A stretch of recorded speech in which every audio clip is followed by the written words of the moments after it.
पहली खुराक हैज़ा के मरीजों के लिए आब हयात साबित होगी। नुस्खा लिख लें।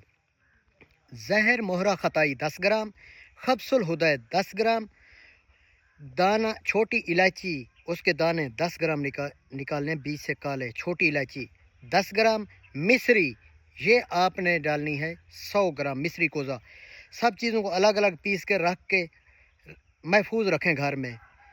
हैज़े की शिकायत हो रही है या कोई इस तरह की एक्टिविटी नज़र आ रही है मैदे में, एक चुटकी यानी कि आधा ग्राम पानी के साथ लें। हलक से नीचे मैदे तक गुजरने में ज़्यादा से ज़्यादा 5 सेकंड लगते हैं। इंशाअल्लाह 5 सेकंड में वो अपना असर दिखाएगी जैसे मैदे में पहुंचेगी। कमाल की चीज़ है ये। फक्की बना के घर में बंद करके रखनी है, ढक्कन बंद करके रख देना है। किसी भी टाइम कोई भी मसला हो तो पहली खुराक असर दिखाती है। वैसे 2-3 दिन इस्तेमाल करना मुकम्मल मैदे की इस्लाह होगी। शुक्रिया।